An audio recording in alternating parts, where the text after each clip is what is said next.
Promotional consideration paid for by the following. You've heard about it. You've read about it. You've seen it in action. And now, finally, it can be yours.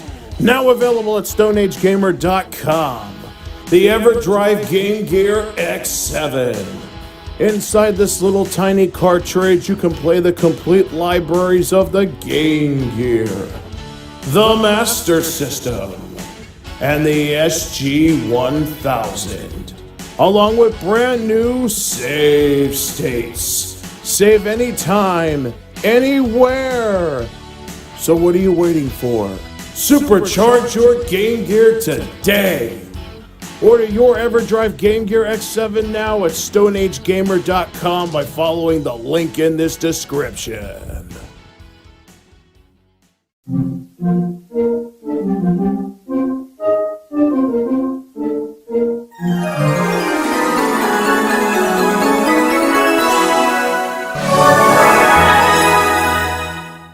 What's up, everybody? Twin Family back at you with another video. And as always, I'm your host, John Schaefer, and a little intoxicated, a little tired, but we're soldiering on as we're shooting these videos, and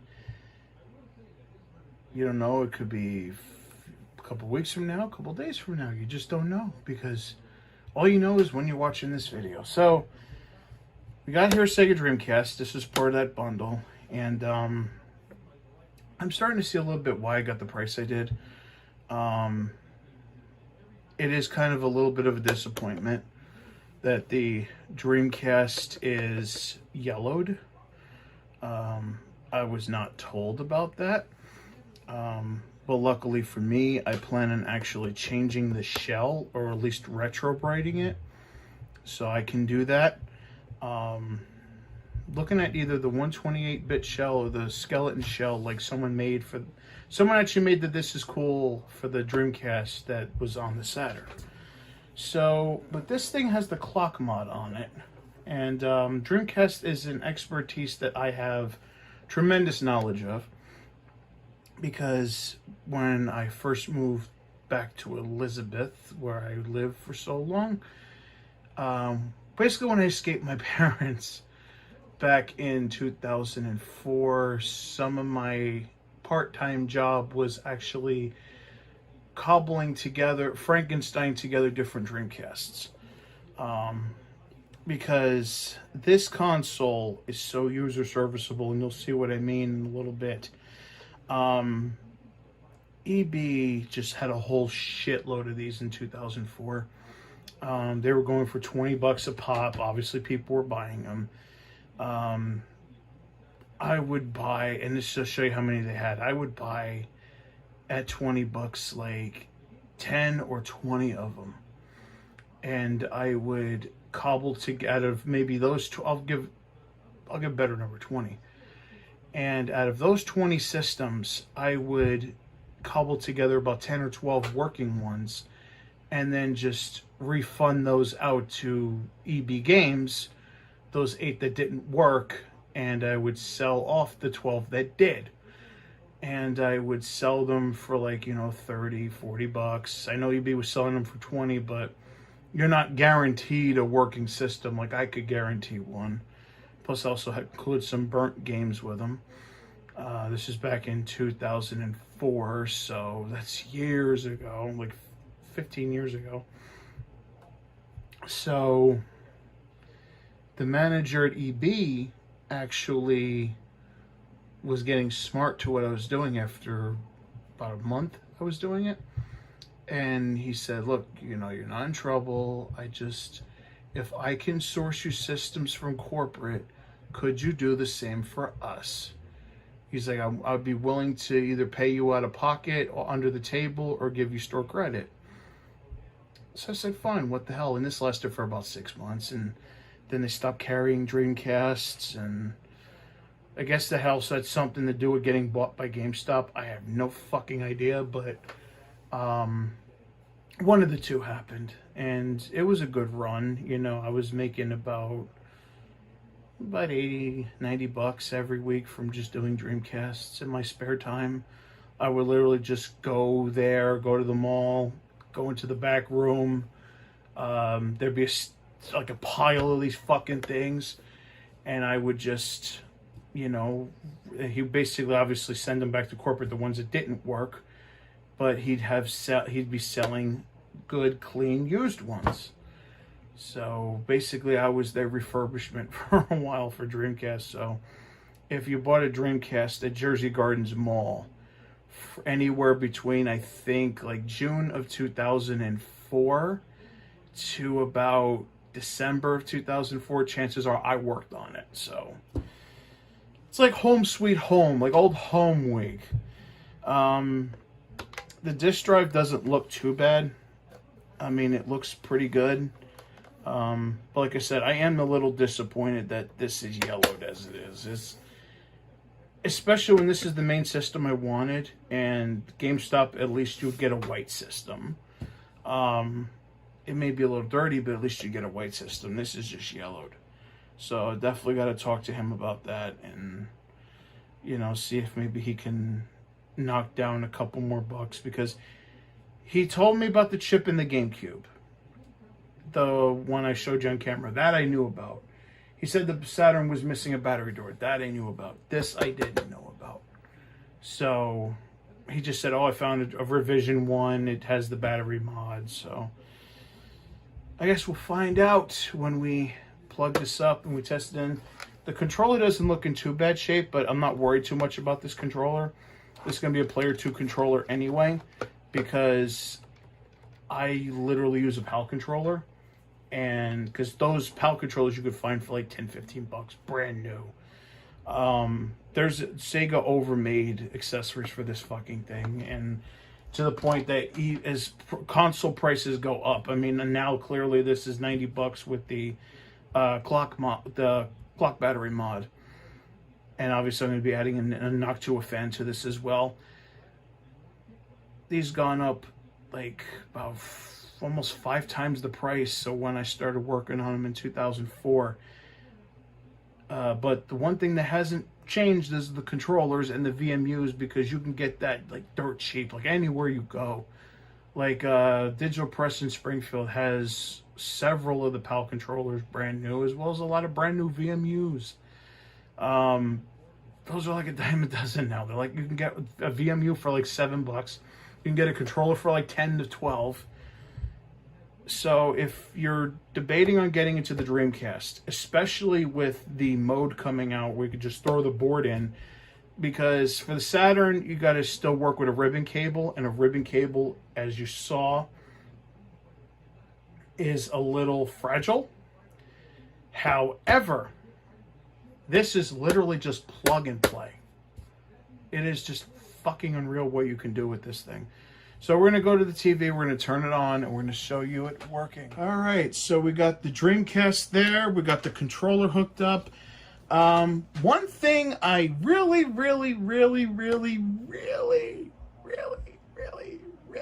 need to mention.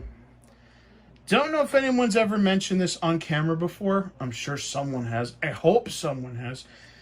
But one of the biggest failures of the Dreamcast, parts-wise, is the controller board. And the reason why is the Dreamcast is not meant to be hot swappable with controllers. I know we've gotten used in recent years to pulling out the controller mid-game or plugging in a controller mid-game. But in doing that with this Dreamcast, it will damage the unit. Okay? Because what happens is, obviously had the VMU there. A lot of times it doesn't have batteries. So you may be wondering, well, if the VMU doesn't have any batteries, how does it still turn on when you're playing a game? That's because in this line, this controller line, is an electrical current, okay? So what happens is when you have a controller plugged in and you turn on the system, the controller actually receives juice. The controller gets juice to power the VMU. So if you unplug the controller or plug one in while it's still on, basically causes a short.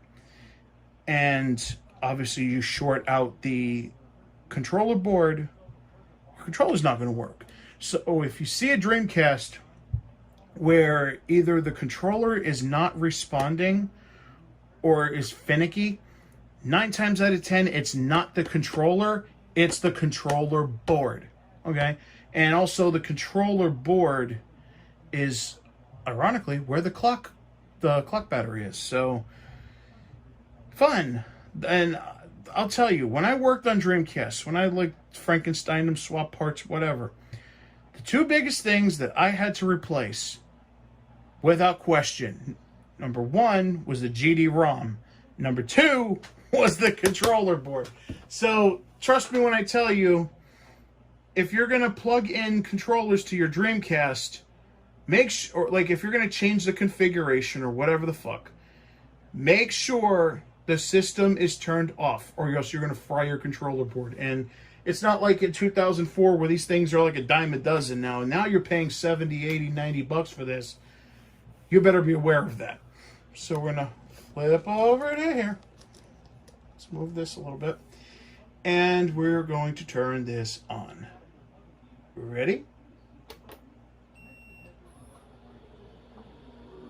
And by the way, fun fact, the VMU only beeps. The VMU only beeps when you have no batteries inside. And would you look at that? It kept the time. It is May 2nd, 2020 as we're doing this. And it is 11:30 at night. This is unreal.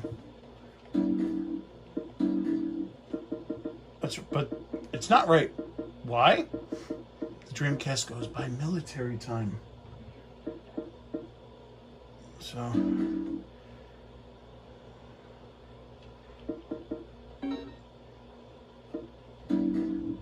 Okay, set all memory cards to date, time of main console. Okay.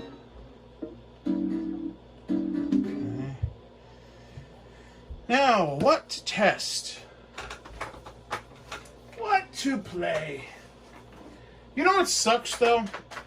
In all honesty, especially if you had a 3DS. What sucks, in all honesty, and by the way, I'm using a CDR for this because I don't want to use any of my actual games. Plus, CD's great because everybody uses CDs on their Dreamcast. So if you really want to be accurate, you just play a CD. Of course, you won't need to worry about CDs when the mode comes out, and in that, worried about their compressed audio bullshit. And believe me, that there's a whole generation of people playing Dreamcast that have never experienced an actual Dreamcast game. That's kind of sad if you think about it. Like, there's a whole generation of people that their only exposure to Dreamcast games was just burning a CD off the internet. That's just crazy. So a lot of times they have to deal with compressed video and compressed sound. You don't have to worry about that no more. And even worse is when you do the GDEMU, he's insistent on using GDI files. And GDI files were never that damn good to begin with. But now, because of the redumps have finally taken over, and the mode supports it, now you can finally play them in BinQ standard as everything else. So that's even more of an incentive to upgrade to the mode. I'm going to pop in this game.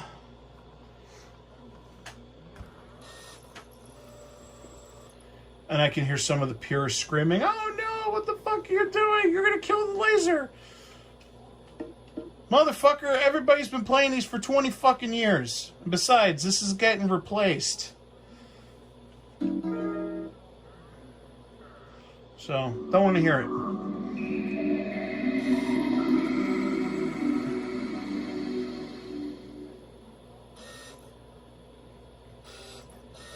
Because this is how you can tell a Dreamcast laser strong, by how quickly it reads our CDR.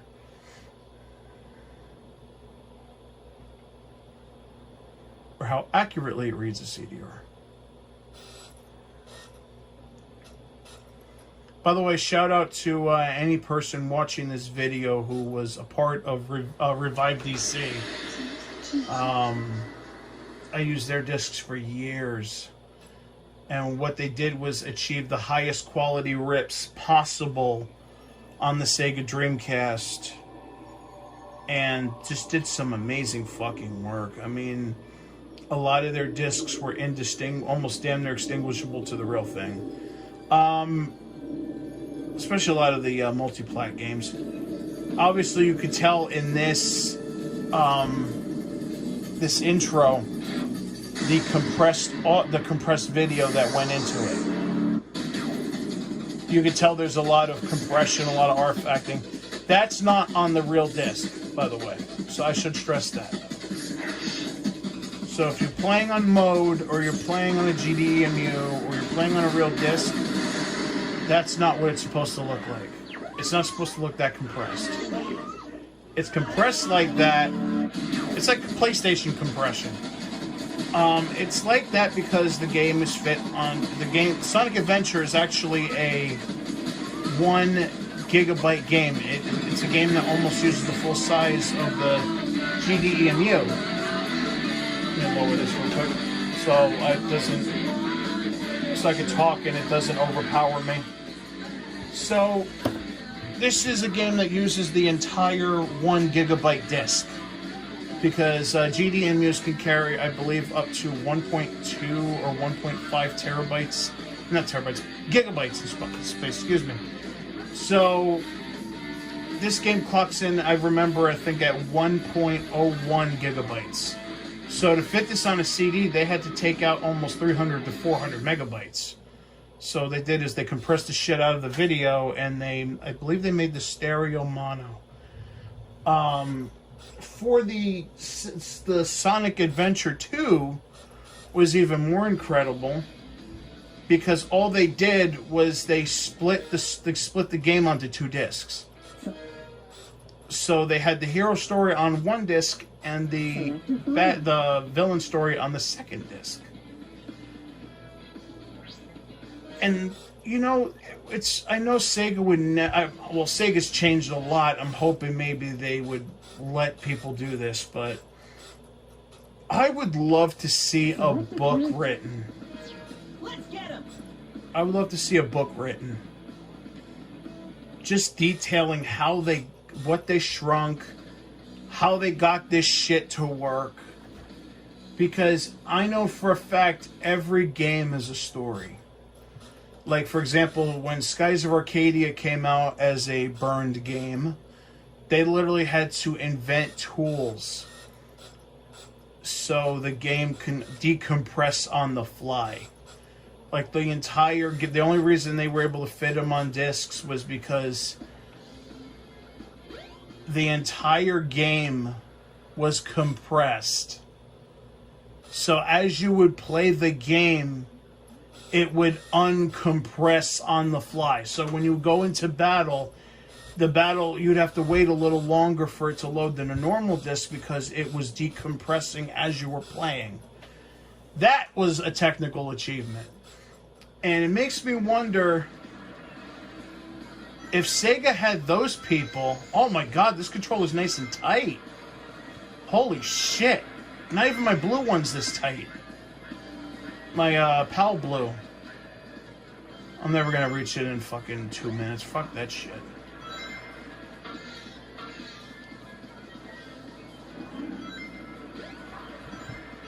But yeah. So it makes me wonder, why didn't Sega hire these guys? You know, Microsoft is known for hiring some of their hackers, you know, to get the most out of their hardware. I'm surprised Sega never hired these guys. These guys clearly were able to optimize Dreamcast games better than the people who programmed them. Because another thing is, I know in some of the games, like Sega Rally, for example, Sega just got lazy and programmed in Windows CE, and that was terrible. And as Modern Vintage Gamer pointed out, shit, come on. As Modern Vintage Gamer pointed out, how they programmed in Windows CE, what they did was they had a complete copy of Windows CE on the actual disc. So say you buy Sega Rally, you're also buying Windows CE. So that was just a cluster of epic proportions. And I could have used those fucking sneakers, and I fucking didn't grab them.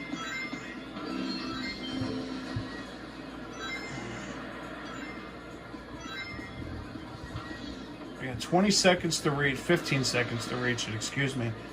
I don't think that's going to happen today, folks.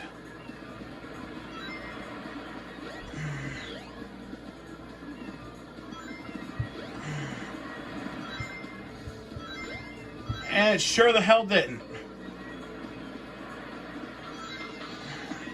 I'm sure y'all speedrunners can figure it out, but I can't.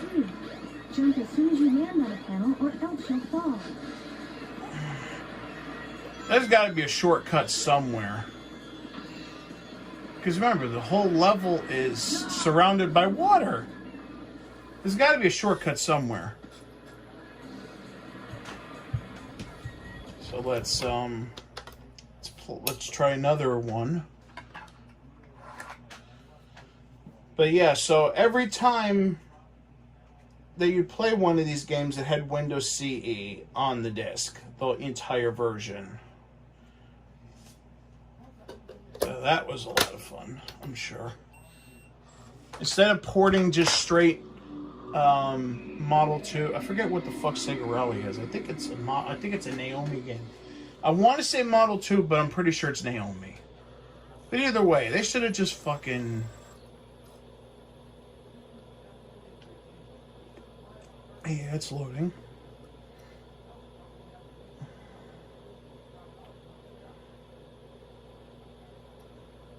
But yeah, they should have just did that. Instead just, you know, being lazy and just saying, well, we're going to use Windows CE, we're going to shortcut it. And it's weird because Dreamcast is almost like a computer. It can go online, you had a keyboard, you had a mouse. A lot of the games use Windows CE. Not only that, but it supported VGA out. So yeah, it's kind of like a computer.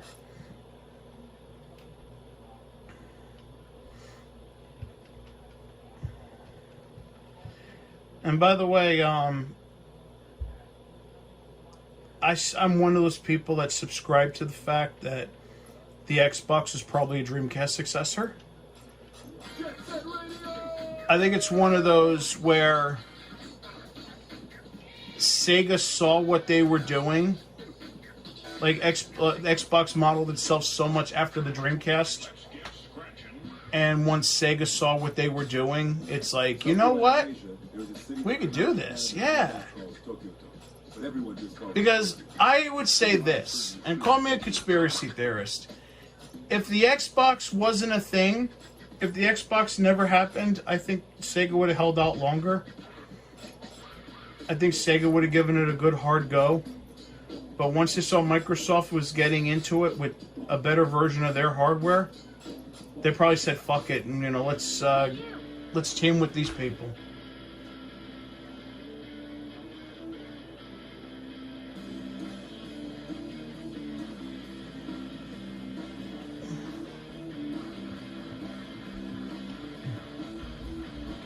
I think the saves are different, because I do have a Jet Grind radio saved on here.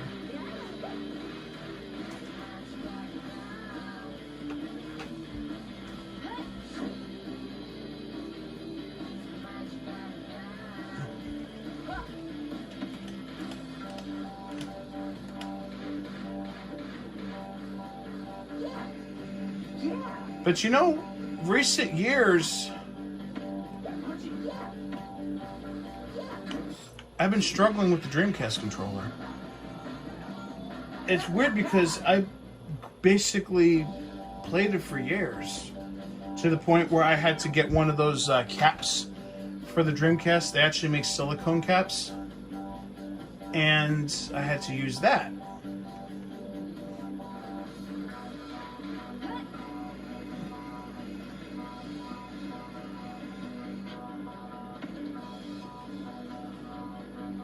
But yeah, the controller's not as tight as I remember it. Because a lot of times you run into a Dreamcast controller, it's so like... Oh, that was it. Huh. See how they removed like the voices from this version? I don't know if it's this rip, because I don't have the Japanese version, I have the English version. Getting the Japanese Della Jet Set radio, by the way, is like one of my hidden gem, like not hidden gems, what the fuck? One of my holy grails. I would love to fucking get my hands on that. But you know, it's gone up in price. Because that's some remixes, some new graffiti.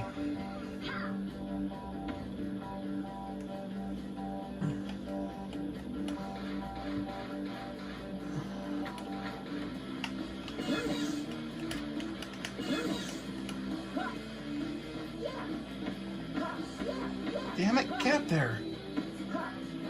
I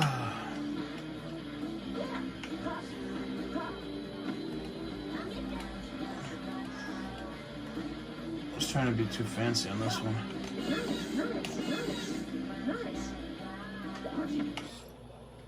There we go. That's what I was trying to do. Showboat a little bit.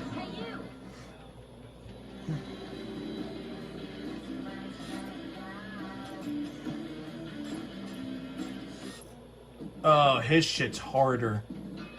Holy shit.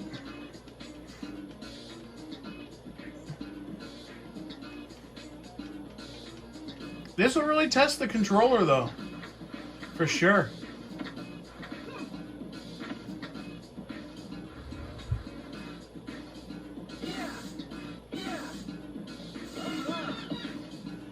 Alright, my turn.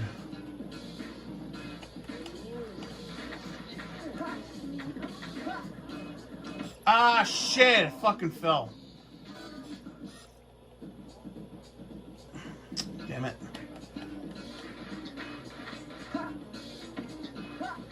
Ah! Yeah, now it's starting to bother me a little bit.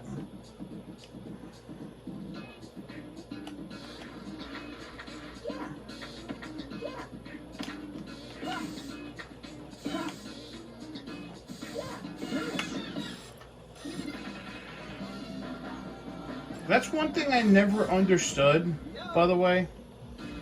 Why Sega went with the hard mushroom top.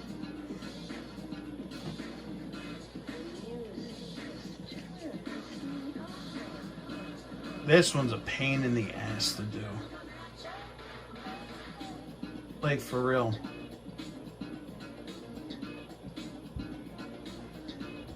Because a lot of times you just get hit by the car.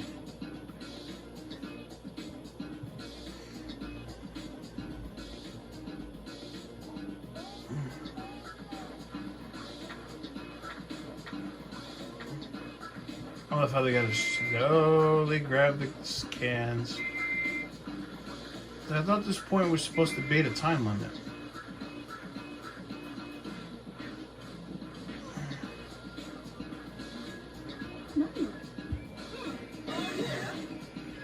All this just to do that.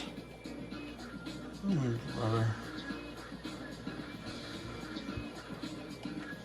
Holy shit, I did it the first time. Wow, that is a record. I get hit at least 2-3 times before I do this.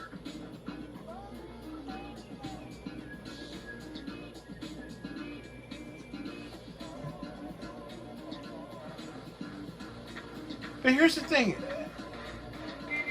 Oh, of course, there's me getting hit with the car. Here's the thing, though. Has anyone really used this functionality of not running into the wall, but running into the car? What the hell did I do?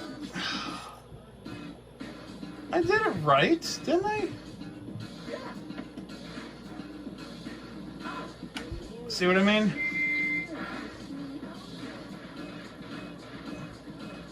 See what I mean?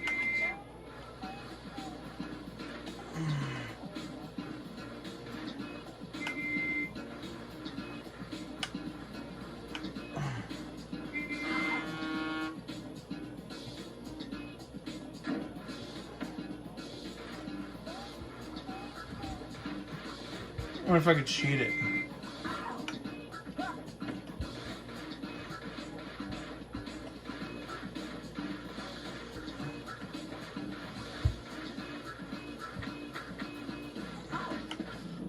Why is everything out to hit me? Besides, y'all motherfuckers are supposed to stay at home. It's quarantine.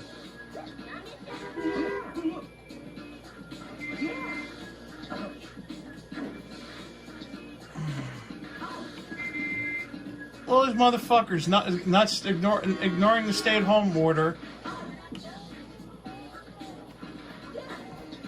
Look at that. It's like going out in New Jersey. They tell you all to stay home.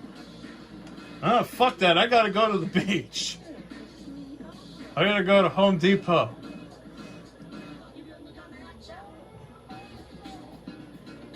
Because if one thing we've learned from quarantine, we can't keep you motherfuckers in the house no matter what.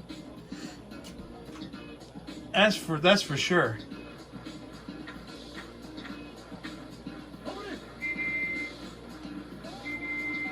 Get out of my fucking way.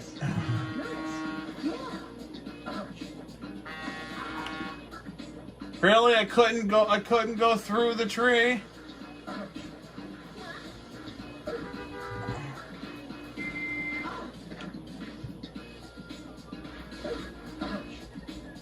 See a pedestrian, you're supposed to stop.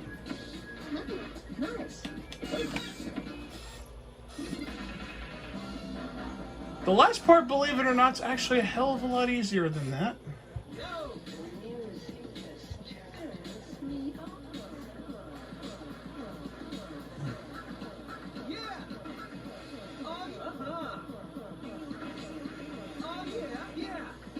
By the way, that's another thing I'm thinking of doing for this Dreamcast, getting the Retro Fighters pad. I wonder if they made one for... Then again, people actually love the Saturn. I do. I'm just saying. More like turbo functionality and shit, that'd be great. So we know Jet Set Radio works. So, I think it's time to stop fucking around and start cleaning this up. So now we have the system, and we know it works. There's no disk in the drive. Now we're going to open it because we are going to prepare to clean it. Now, anytime you're doing retrobright, you should always try to clean the system first. So that's what we're going to do. So first of all, we're going to take off the network adapter right here. I'm not sure if I'm going to retrobright it because it looks like this wasn't so bad. Upon looking at it, it looks more like the bottom of the console was sort of saved. Like you could tell like the line. I'm still going to do both parts, top and bottom, but you can see there's like a clear line almost of what's been sun bleached and what hasn't. This looks like it came off another system because you can tell there's a clear color contrast between the top and the network adapter. It's a modem, I know, but I call it a network adapter. So, so open this up. Also, you can tell it's later on the bottom. There's 4 screws, I believe. Yes. 1, 2, 3, 4. And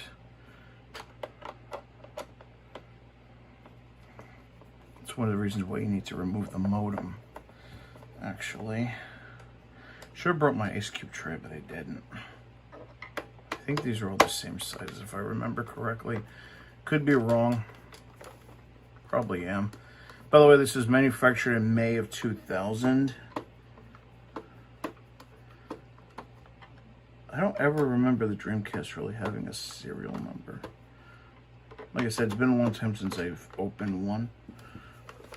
Screw this, doesn't want to come out. Okay, so these are all the same size.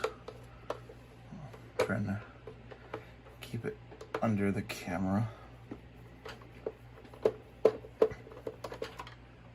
By the way, it's interesting. It says 120 volts, 60 hertz, 27 watts. And 12 of those watts is for the disk drive, actually. Because when you do the GDEMU, that's another screw. So I gotta untight, gotta loosen this up a little more. When you do the GDEMU, you gotta take the 12 volt off or add a resistor. So now we can tear this open. And when I said earlier that this is so ridiculously simple, you're gonna see what I mean in a second.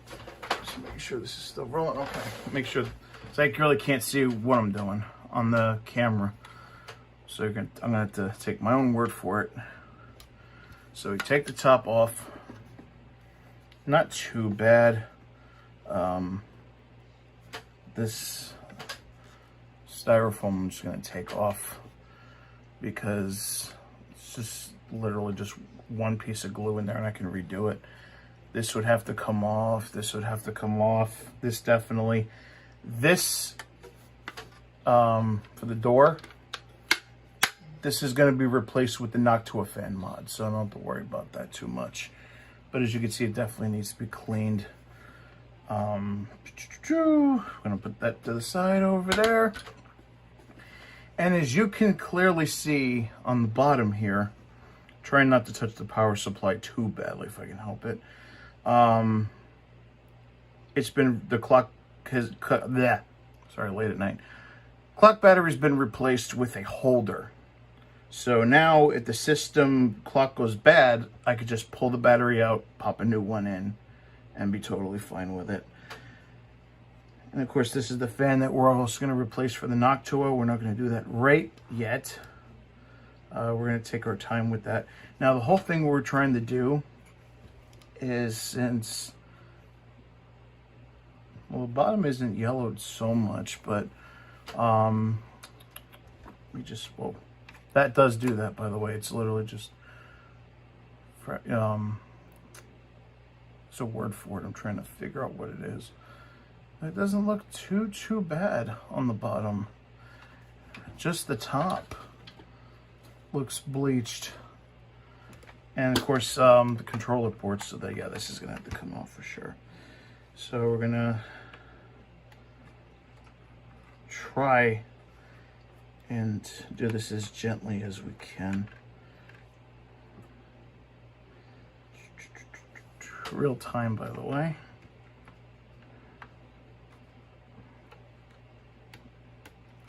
And of course, these are the controller ports. And little ribbon cable.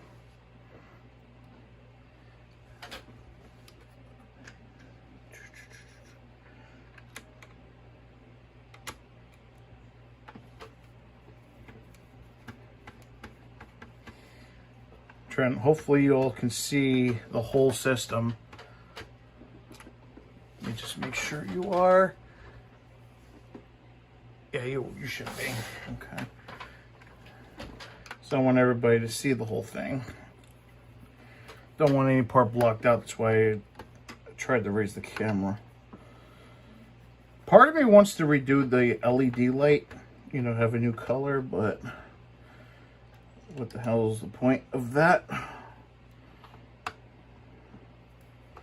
You know, if I get a new case, if I get the case I want to get, which is the Genesis, the Mega Drive looking one. I say Genesis, but that's what I know it as, but it's more based off the Mega Drive one in Japan.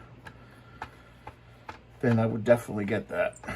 I would definitely get the LED done as red instead of, oh, what the fuck, orange.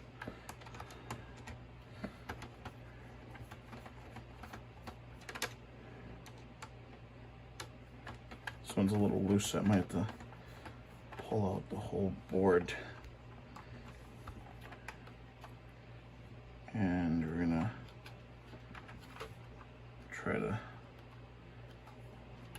pull it out. So I definitely need this part for sure. Oh, it's still in there. Jesus Christ. What they do, super glue this fucking screw in?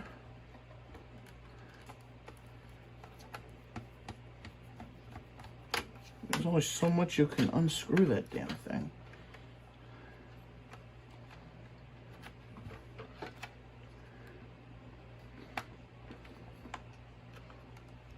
Jesus Christ. Let me unscrew the power. That might be easier to get to. It would probably help me get easier access to it.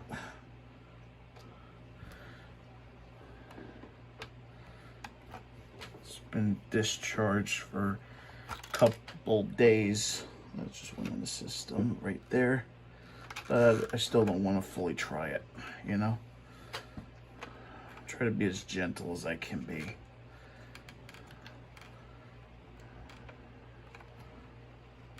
Oh my God, what the fuck?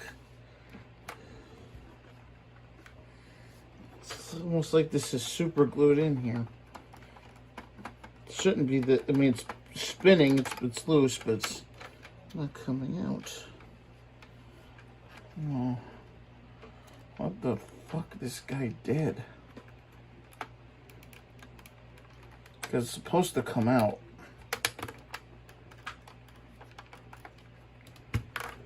Excuse me. Put so much pressure on it, and put pressure on my own ass. Alright, so now I got it out. It was a pain in the butt, but I did it. So, like I said earlier, this is the second thing that always goes wrong on the Dreamcast. This is the controller board, and it's just this board with the 4 controller ports, your clock battery, and it's got resistors on here. Also, this powers the fan as well, and this consistently goes bad because, like I said, these are electrified, so people actually plug their controllers in and out, it breaks it. So we're gonna do the fan.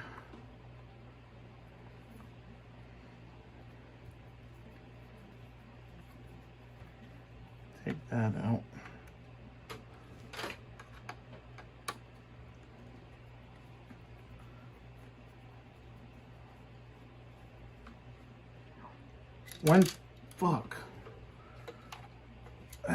When possible, I try to keep the screws in where they belong. And of course, this is the old fan, and you could see it's not that powerful at all. It's definitely dusty for sure. And now we need to undo the power board, and the way to do that is through 2 screws, I believe. Yeah, this is always tricky. Like I said, I always get nervous around power supplies. Always, always, always. And it looked like this one cooperated with me. Thank God. Okay, I just pulled this out by the front part. Wait a minute.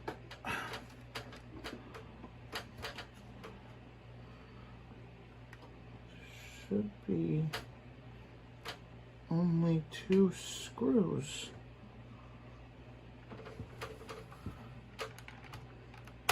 Oh, there we go. Okay. Oh yeah, of course, this thing. Ugh. But this is the power supply. I'm trying to hold it by the board so I don't touch any components. Do you see this thing? This big cap, right? Behind it. That's what you got. That's the 12 volt. That's what you got to take out. Let me make sure I'm not talking out of my ass. Yeah, I believe that's the 12 volt. This is the... Shit. There's a couple of them on here. Fuck. One is a 12 volt. I believe this is it. I could be wrong, but you got to take out one of these resistors if you're going to use it for GDEMU. So just going to put this over there. And of course, next is the disk drive, which this is probably one of the simplest things. Oh, I forgot about these pins. That's what took it a while. The pins. Good God Almighty. We'll just take out those 2 screws. This goes with the fan. This goes with that.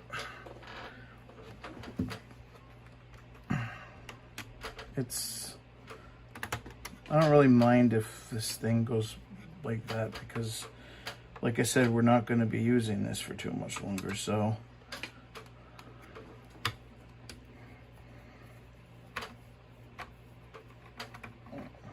Those GD-ROM drives are so simple, it's not even funny.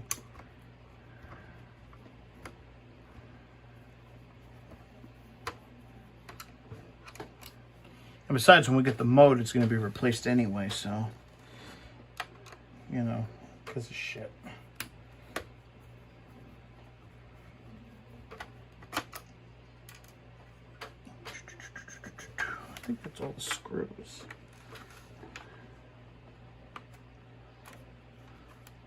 I think so.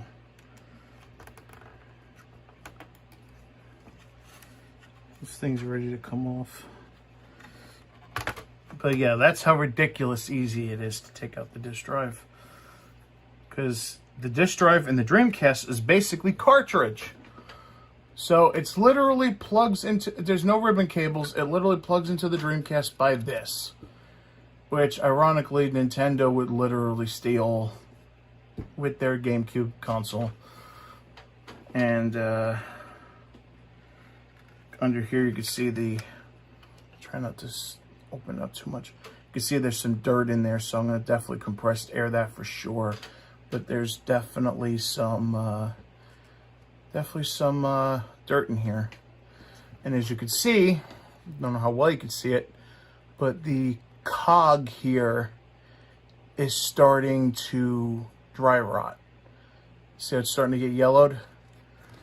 And when you consider the fact this is a 20-year-old console, that's going to happen.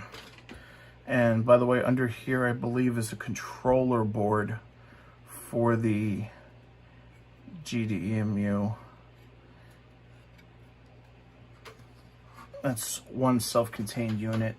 If you, I think it's, I'm not sure if you're going to need that for the mode, because some ODEs, I think GDEMU requires you to reuse that shell, that steel. But now we've got to the meat and potatoes of it. I'm just making sure, yeah. Had tilted a little bit, I'm sorry. Okay, now we got the big guns, which is the main system.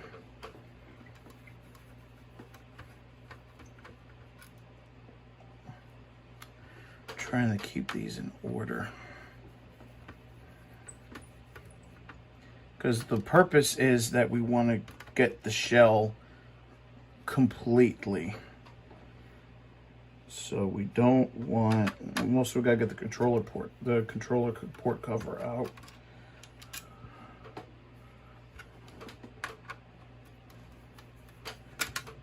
It's good sometimes to have the screwdriver a little magnetized for those harder to get out screws.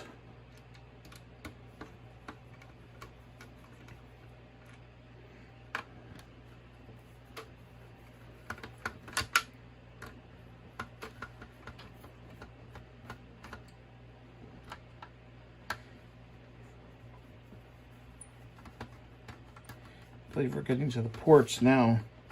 But you see how like ridiculously easy it is to really tear apart the system and to swap parts? This is what I was telling you guys about. Very, very easy to do. So you can imagine going through like 10 or 15 of these a day. And we've got this because we're going to retrobright this too. And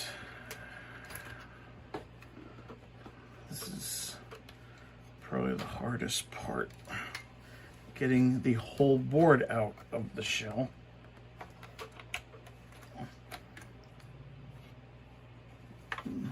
Turn that over a couple. Okay, a couple of them have come out. Of course, there's always one straggler. It's one or two stragglers. Because we want the whole board to come out if we're going to do the shell.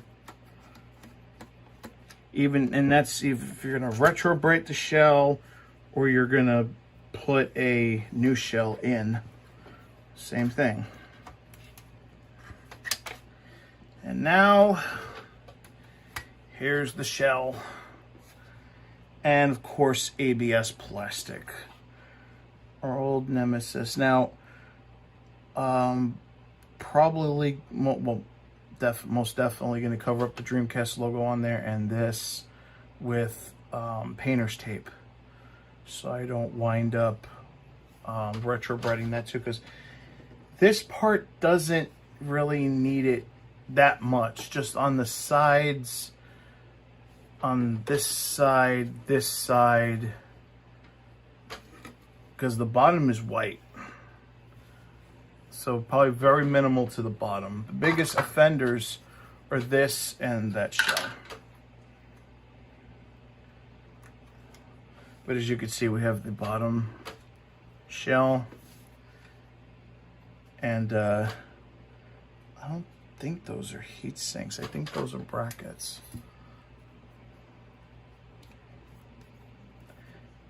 So these are heat sinks. These are heat sinks for sure. We're not going to worry about cleaning the steel too much, because just compress to air it and should be fine. Because I'm not picking up any dust off that. A little dust on here, but compressed air could fix that pretty well. But for such, and this always never fails to impress me. This thing that I'm holding in my hand, the Dreamcast, is one of the most powerful consoles ever made, right? In a small package. This thing beat the PlayStation. This thing beat the 64. This thing was on par with the GameCube and the PS2. And look how small it is. Like, if I were to tell you how small this thing really is, you would not believe me. It's literally razor thin. I can literally hold it with my thumb and forefinger and not feel anything. It's literally almost like holding a sheet of paper. That's insane. 20 years ago and still even now. I'm gonna get some compressed air. Because also we gotta do the shell.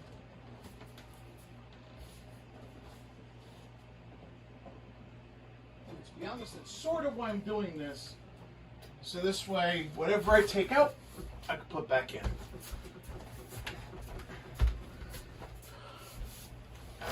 And here we go.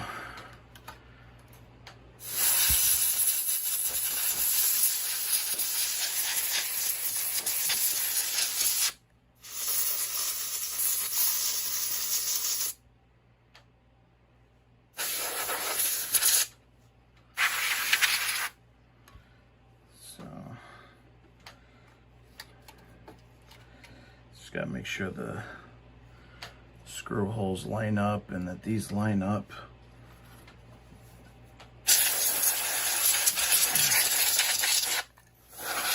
Because I try not to use alcohol unless I unless I absolutely have to.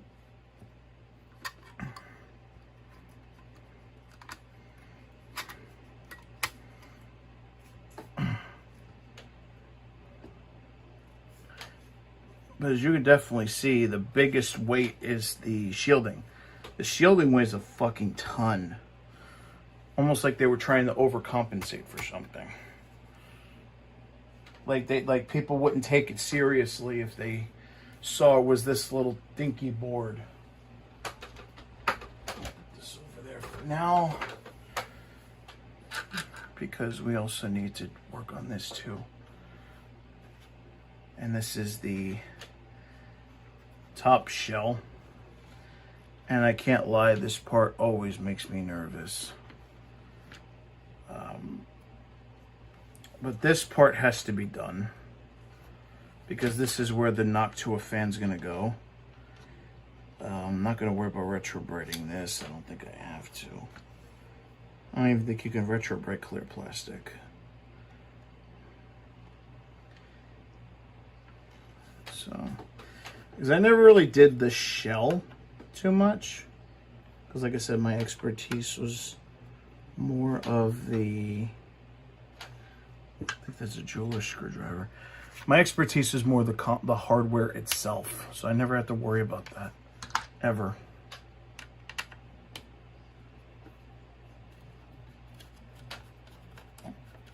But since we're retrobrighting the shell, it's only fair.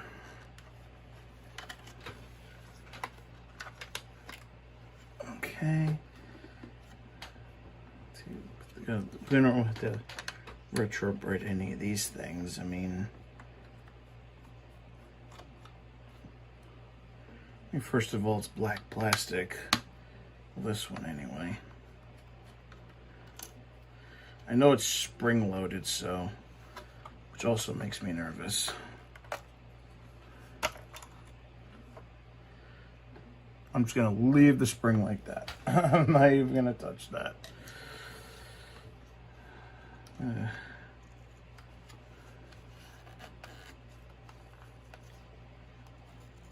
Hope the styrofoam cooperates with us. Okay, so we could still use this. Could put a little Elmer's glue. Wait a minute. It's a little taped on. How do you like that shit? It's a little just taped on. Huh.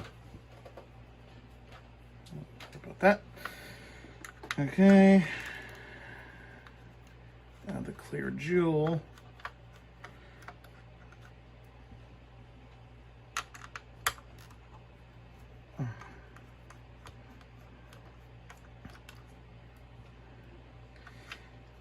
And this is literally what your Dreamcast jewel looks like. This little thing. Definitely gonna give it a good wash though, for sure. But that's what it looks like, this. And definitely gotta be careful with this, because we're gonna replace that. Oh, it does come off. Good, so it's another part I can retrobright. Huh, thank you, Jesus. All right. Just trying to figure out this. Okay, so yeah, because we definitely want to reuse the spring, because this part we're just gonna get rid of.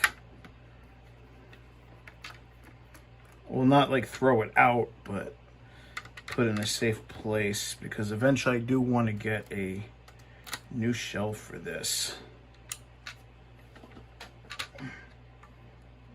And that's it for that. I don't know, this looks broken. Not by me, but by somebody.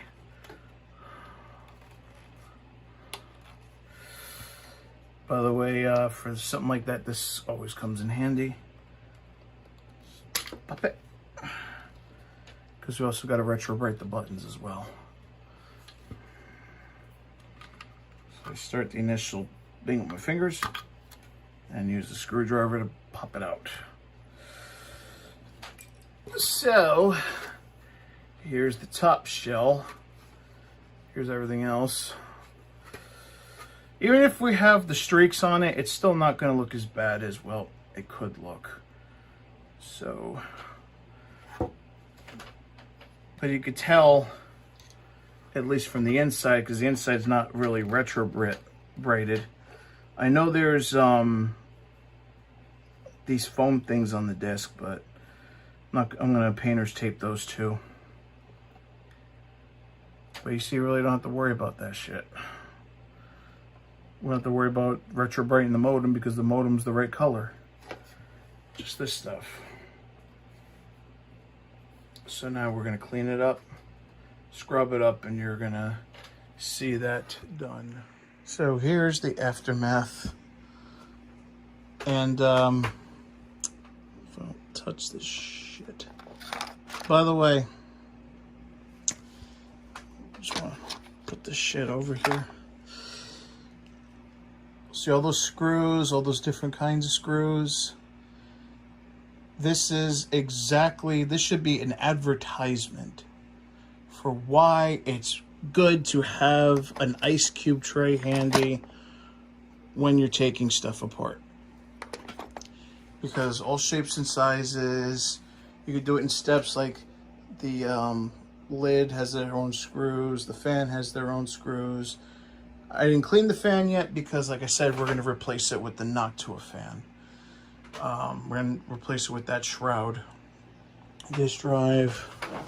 As I get up, we got the board, and we got the now cleaned items, and as you can see, it's starting to get a little, it got a little less yellowed from just cleaning it. So this tells me that it's a mixture of being out and, you know, being sun bleached and also tobacco smoke, because now, at least in person, you can clearly see the lines where it was actually good and where it's not. Like, the line begins around here where my finger is. So, it's supposed to be it's supposed to be partly cloudy tomorrow. Of course, you can see this still definitely needs to be done. But you can tell there's definitely improvement just by cleaning it. I think that this controller port and the buttons are going to be taking the longest to get done. This I had to clean. This is not bad. Definitely got to do the back for sure, because you could definitely tell there's a difference between the bottom and the back. Although it's pretty damn close. It's pretty damn close. To the point where I might just leave that out for a little bit and mostly focus on those two. But yeah, it's supposed to be partly cloudy tomorrow, but the UV index is supposed to be at 7. And we're supposed to have a high, I think, of 62 tomorrow. And as they showed recently, it's not necessarily more so the heat that retrobrights or reverses it. It's more the UV from the sun. So if the sun is 7, which 7 out of 10, which usually means you definitely need sunblock if you're going to be out tomorrow. Somehow, I don't know how, but these should definitely get done. Or because judging by this, it's not as bad as I thought it was going to be. But it's still, it still needs to be retrobrighted, but not as bad as it was. I can deal with a little less sun or keep them out a little less longer or have it go longer. Basically, if I leave it out for the 4 hours between 10 and 2, that should be enough to fully put this thing back to stock, or at least acceptable. It's not like an, oh my god, like my Famicom was once upon a time. Now, I know some people are going to say, oh, well, why bother retrobrighting it? It's just going to go back to the original color anyway. And yeah, maybe. But it should last me long enough until I get a case for it, because I want to get a case. I do. I want to get the Genesis case, or the what the fuck is that thing? The skeleton gray case, the smoke black. Although Scarlett has shown me a case that she likes, and it is a Code Veronica one. It's translucent red and solid black on the bottom.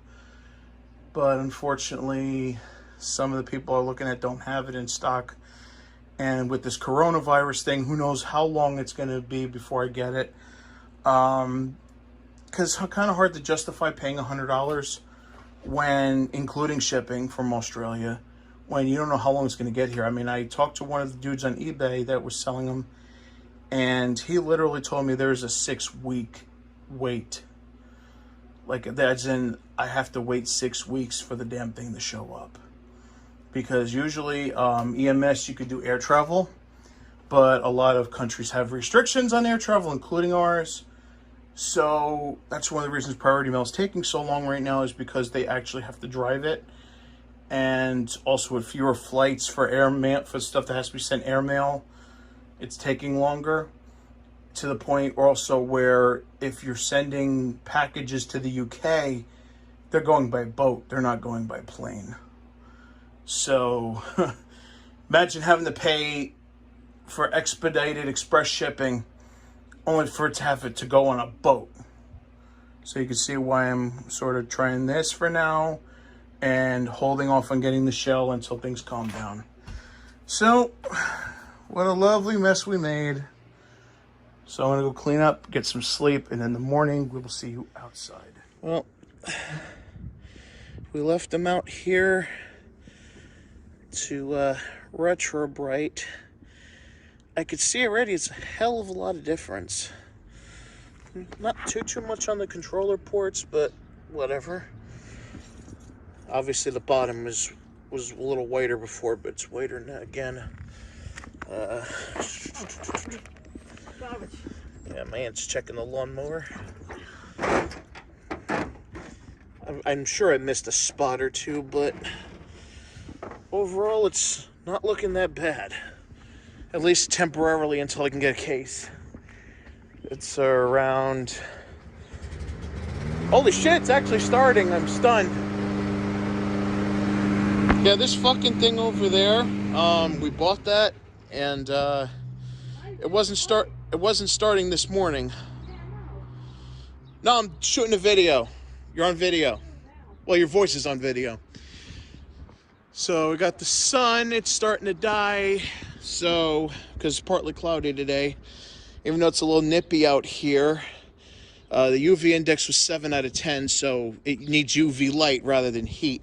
But as you can see, it's about 52 degrees most of the day, and yet it looked like the retrobright actually worked for the most part. So now we're going to take these inside, rinse them off, and we're going to show you how they finally came out. Okay, we're back in the house now. Now, there's this age-old debate. What exactly do you need for retrobright? YouTubers have done videos about it. Is it heat? Is it light? What is it? Is it heat with light? I think I found the answer to your question, because you've seen the Dreamcast before. Take a look at it now. Would you believe this was the exact same Dreamcast that I showed you earlier? No, you wouldn't.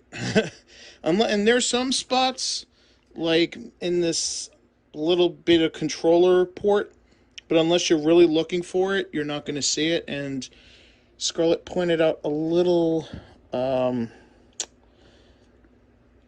thing here. I don't know if y'all can see that. So I sent pictures, and unless you're really looking for it, you're not going to see it. So I consider it a success. Not completely, because obviously it has to fully dry. Got to reassemble everything, but at least until this corona thing calms down and I can get a good case that I want to get, this will do. This is really well. The bottom came out especially well, even though the bottom I really didn't think needed it too much. It had some yellowing, I guess, because even the bottom looks brighter. CD tray, I couldn't cover up the Pioneer's tape because I kind of ran out. But everything's even now. It's unreal. The only thing that I hate about using the cream peroxide, look, and by the way, even the buttons came done. Buttons were like really bad. I mean, it lightened up a little bit when I cleaned it, but retrobright did the rest. I use the cream peroxide with the Ziploc bags. And fantastic. Eventually I want to get the Tupperware done with the UV lights so I can do it in the house and not have to wait for a high UV index like it was today. But I can honestly tell you, and this is proven, because you can even look back on this day in New Jersey. And I'm doing this on May the 5th. And yes, it's the revenge of the 5th, I know. The UV index was 7 out of 10. And I had it out from 10 in the morning until 2 in the afternoon when the sun, as you've seen earlier, started to become covered with the clouds. And it was cold today. Really cold. Well, cold for spring. It was 52 degrees pretty much all day. So it's not the heat at all because I just left it in the sun. It was cool outside and it still got done and done very well. So I think we can honestly say that it's the UV light mixed with the peroxide, mixed with the greenhouse effect of being in that bag that removes the yellow. So you don't need high heat, okay? All you need is the cream, a Ziploc bag, and a high UV index. So if you want to retrobright something and you know that it's going to be either mostly sunny or sunny out, go on weather.com, check the UV index for that day because they'll tell you what the UV index is going to be. Because the UV index is usually how they tell you that you need to put sunscreen on or how easily you'll burn. The UV index is the sun strength. And 1 is the weakest, 10 is the strongest. 10 you can literally burn the minute you go outside. So having about a 7 is not bad because a 7 index, and this is only out for 4 hours, mind you, did this. It literally looks like I just opened the box. And I'm stunned with how this turned out. So, for all y'all wondering how to do retrobright, it's the peroxide, it's the greenhouse effect, and it's the light. No heat required. Because, like I said, it was chilly out. It was 52. Worked just fine. So, there you go. Debate settled. Now we're going to let these dry off for a few hours. Then we're going to put everything back together. And we're going to test it once more. Alright, as you can tell, this is the Dreamcast. Fully put back together, and I forgot what a pain in the ass this was. Especially now that I'm working with things I've never worked with before, like the lid. But yeah, not exactly something I would recommend anyone to do if you haven't done it. Controller, I'm not going to worry about retrobrighting because, like I said, PAL controllers are like $12 a piece, brand new. For people who can't tell the difference in color, maybe this will change your mind because remember how I said earlier that the modem didn't look like it needed to be done? Well, compared to everything else, it clearly needed to be done. But anyway, I'm glad because now you can see it definitely was yellowed before I got it. Also, people on Facebook, when I put up the picture of this, they're like, oh, well, what do you expect? It's a 20-year-old console. I'm like, first of all, the picture that the seller sent me looked like this. So I was supposed to get a, non-yellow console. Secondly, Dreamcasts are not really known to yellow unless they're in really bright sunlight or they're from a smoker's household. And as I said earlier, this did come from a smoking household, unbeknownst to me. So now we got everything hooked up. Got my old stack of backups from back in the day. And we're going to open that up. See if it looks nice on the inside. I'll pop in Jet Set Radio. Wish us luck. Now I should stress I didn't clean the laser. I just... I just blowed it with the compressed air. It's a good sign.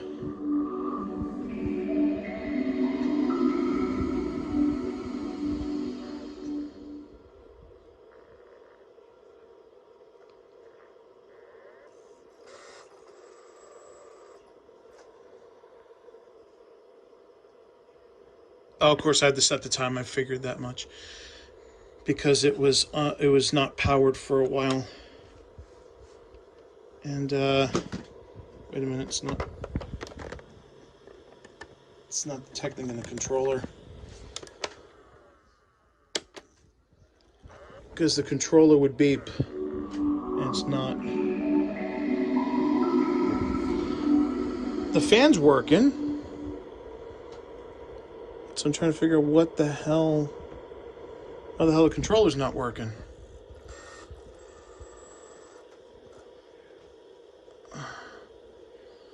I know I put the controller in correctly.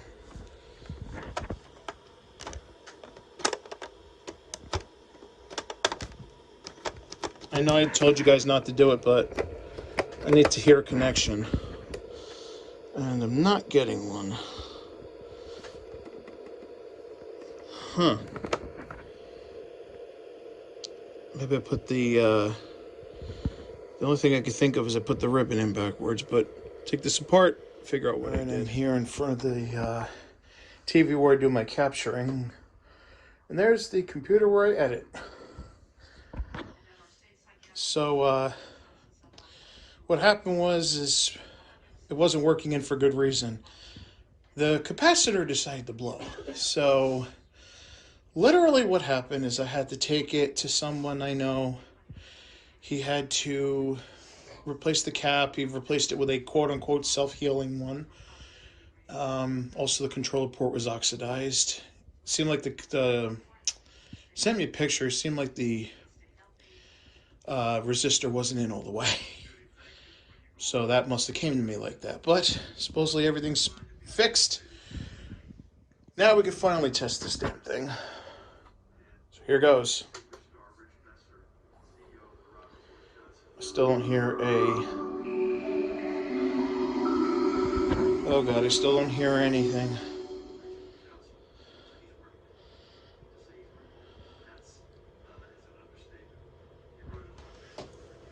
Oh, he set the clock.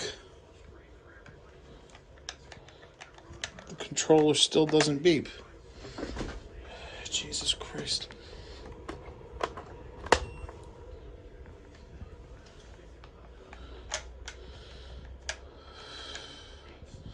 Well, a short beep, you heard that, right? Okay, now it works. Oh, now it works. Brother. So let's set this time. Today's May. I guess I need a couple of, See how amount of Dreamcasts are finicky as fuck? I was getting scared. I thought I was like, wait a minute, I sent this fucking thing in and it's not working. It's not working? No, it's working now. Oh, I was gonna say. And, gotta set the time. Alexa, what time is it?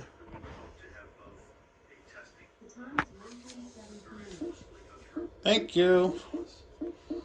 Finally, Alexa actually comes in handy.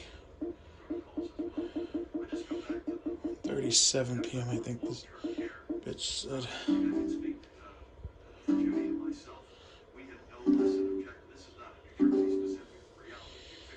Okay. So now we're going to test it with a game, make sure it works. Now we got the disc.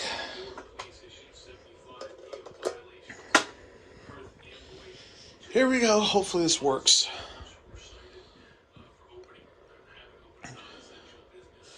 Disc is being checked. It's moving. I'm not doing this with the tripod because I want to make sure it works. By the way, if you're wondering why it looks so good, I definitely have to leave a link for this cord in the description because this cord seems amazing. No ghosting, no bullshit, no nothing. I bought this cord off Amazon. It's a VGA cord. It's like 16 bucks. People were raving about it on a couple of the Dreamcast forums. And I just got in today, so perfect opportunity to test. And as you can see, The cable not only looks great, it works great.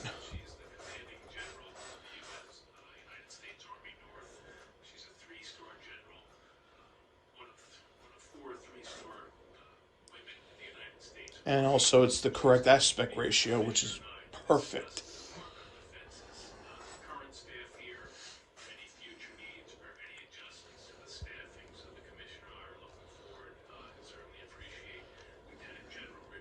Forgot to have to leave this shit on for a couple minutes.